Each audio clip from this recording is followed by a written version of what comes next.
we're going, we don't need roads.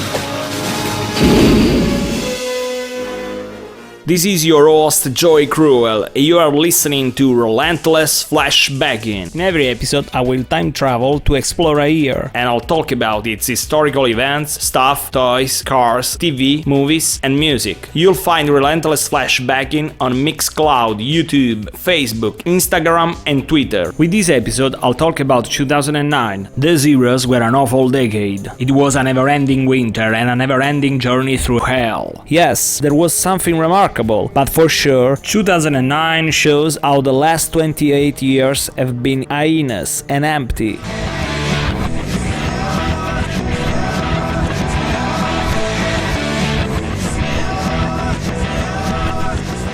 In this section, I'll talk about the best toys from 2009, the second series from the late 80s, and the third series from the early 2000s of the Masters of the Universe toy line had been a failure from many points of view, although they got a fanbase. In 2008, Mattel tried to recover the core of the fanbase with a new series called Classics, a series aimed at collectors, but instead of relying on sales in stores or pre-sales on the web, as most companies do, they sell one or two characters every month on their website. Often there is a sold out in just few hours, also thanks to the scalpers who then resell the items on eBay. I don't think that the recipe for success is misusing the web and mixing it with the senseless fad of the limited editions. The mission of the new series is to recover the attitude and the look of the 80s series, but covering the whole universe of Masters of the Universe. If 2008 had been the beginning of the series, the first wave continues in 2009 with full force. 12 characters already released in the 80s receive an extraordinary update. And if many of these, such as Skeletor, Hordak, Tila and Man-at-Arms, are simply an update, other characters are an opportunity to correct some mistakes of the past. Merman comes with the two interchangeable heads, one faithful to the action figure of the 80s and another one that reproduces the original idea of Merman that appeared on many media. Back in the 80s, many children were disappointed by the toy head that was so different. Then there is the action figure of King Grandor that in the 80s had only two new pieces, the cape and the head, and the rest was all reused parts. For a character of this kind it was really a bad choice, and in 2009 this mistake is corrected with the brand new parts. Before the Sorceress, from the Filmation cartoon, in the comics there was another magical figure called the Goddess, a character completely identical to Tila, but with a green skin, and on December 15th, for the first time, it receives its plastic form. Zodak with the C was the neutral Cosmic Enforcer that in 2002 series was replaced by Zodak with the K, called Mystic Enforcer. In 2009, Mattel makes them both available again, and it's a pleasure to see a character from the 2002 series renewed with a good taste of the 80s series. But the 2009 gift is Hero. Who is Hero? Hero was the greatest mystery of the 80s for every Masters of the Universe fan. With each figure, there was a small comic book, and one of the last comic books produced was, in 1987, the first part of the Powers of Grayskull saga, that ended with a shadow of a mysterious character. The revelation should have taken place in 1988 with the arrival of the new series called Powers of Grayskull, but the toy series was cancelled, and therefore the mystery remained unsolved. Hero appeared in very subtle way in some of the artworks of the toys released in 1987, but only after the 90s the name was discovered, and a photo of the prototype was also revealed, but Hero never had an action figure. In August of 2009, Hero arrives at the San Diego Comic-Con, and then, the same month, it's sold on the website. For all the fans, it's an incredible satisfaction to finally have Hero after all these years. Enough is Enough is one of the most original hard rock bands from the 80s, characterized by a sound soaked with 80s hard rock but well mixed with Beatles and Cheap Trick melodies. The songwriting of the singer Donny Vian and the bass player Chip Zenough is always shining. There is a continuous growing from album to album. In 1991 they were the next thing. Even Rolling Stone noticed them, and they were guests on David Letterman's Late Show, but it was too late. The 91 music apocalypse was near. In fact, although the third album, Animals with Human Intelligence, released in 1993, was a masterpiece, it went under the radar. Being ignored without a real reason brought a frustration that hit the band not only on a musical level, but also on a personal level. So much that in following years, the singer Donny V decided to record the albums but no longer go on tour with the band. In 2008, after 3 years of silence, they sold their new album at the Rocklahoma concert in a limited and homemade edition. And finally, in 2009, Dissonance is officially published in Japan. And then, in 2010, the record company Rock Candy will release the album worldwide. Dissonance is one of the best albums from Enough Is Enough. In addition to Donny and Chip, the lineup is completed by Vinny Castaldo on drums and by the great guitarist Jakey Lee. He was in the Ozzy Osbourne band between 1983 and 1988, and he was also the founder of the band Badlands. This album is a celebration of another surprise. Donny V returns on stage with Enough Is Enough. The fans welcome him with open arms, to find him with a voice and an attitude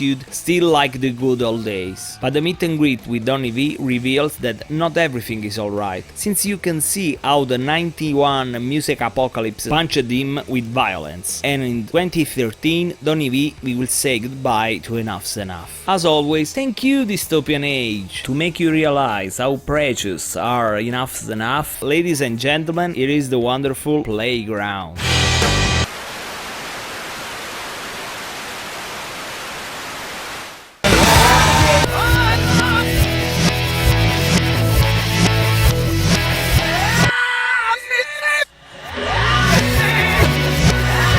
In this section I'll talk about the 2009 automotive world. This year is at the 17th place for the crude oil price ranking over 72 years, a ranking from the most expensive to the cheapest year. The price in 2009 is $53 or $63 in 2019 money. To let you understand, in 2018 the price will be $58. The Great Recession affects the three American car giants, Chrysler, GM and Ford. Chrysler filed for bankruptcy, and in 2009 there is the first agreement between Fiat and Chrysler, and this is the first step towards the merger between the two companies that will take place in 2014. This will lead from 2010 and onwards to degrade the glorious Lancia brand to an empty shell, since there is an agreement to sell 3 Chrysler cars rebadged as Lancia in all the markets except the British one. A rebadged Chrysler 300 will be called Thema in 2011.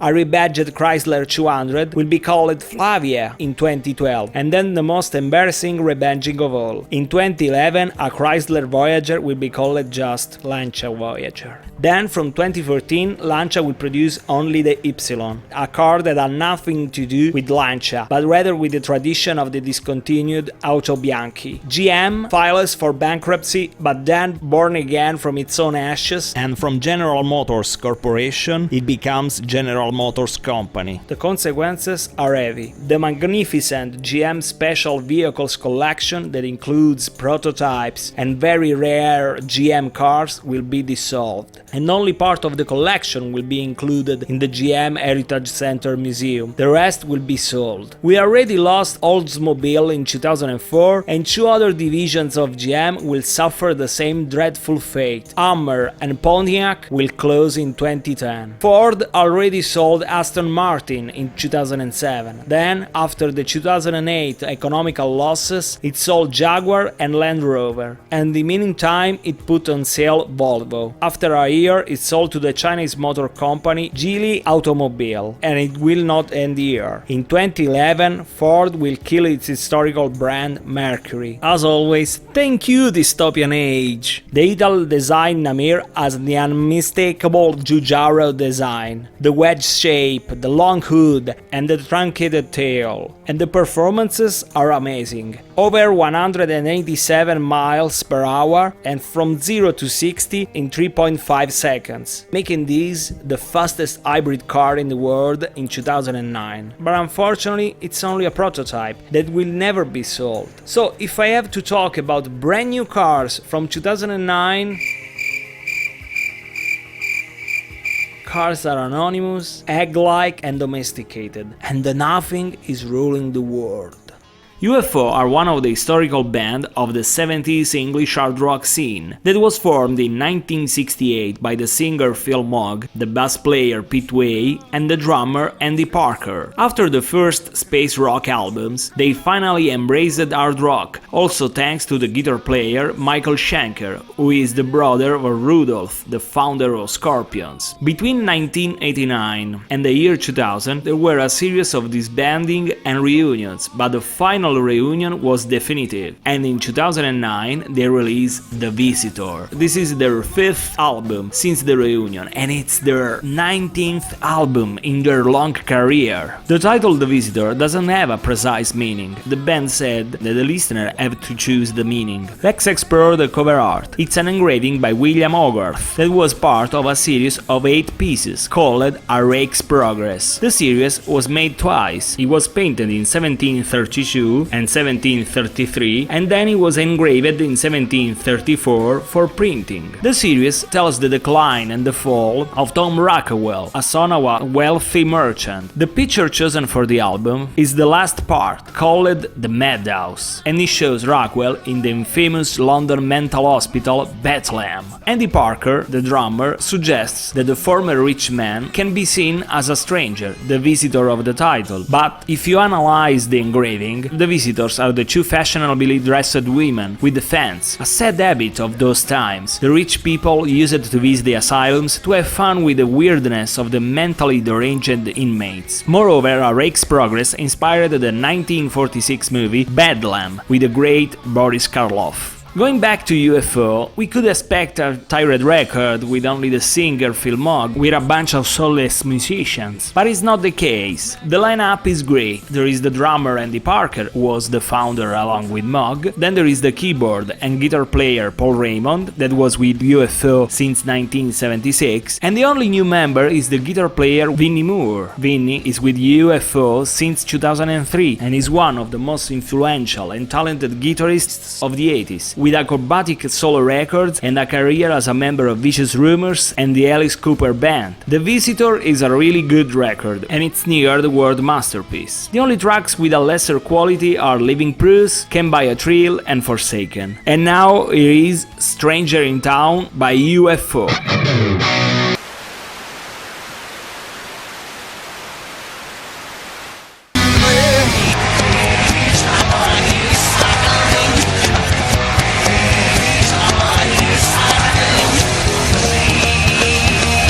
I keep talking about TV. From 1969, Sesame Street continues on PBS, and since 1989, The Simpsons continues too, with brand new seasons. Futurama, after an hiatus of more than 4 years, started again in 2008, so in 2009 we can continue to enjoy this spectacular animated series that began in 1999. As for the animated series debuts,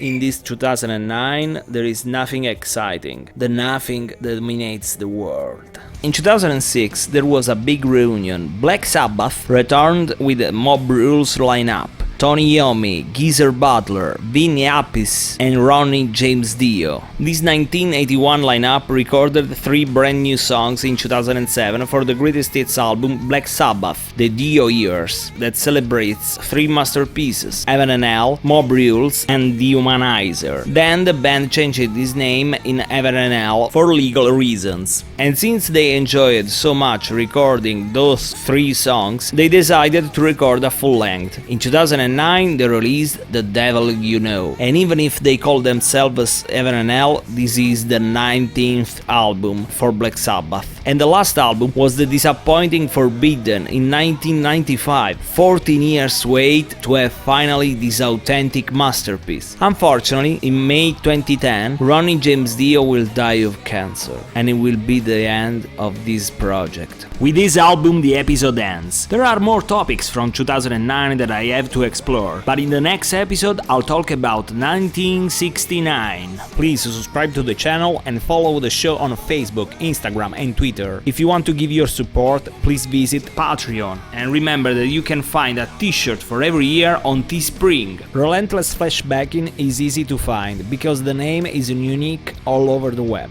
And now, from the devil you know, here is Heaven and Hell with Neverwhere. Stay outrageous, stay larger than life, Romeo, Foxtrot, Bravo!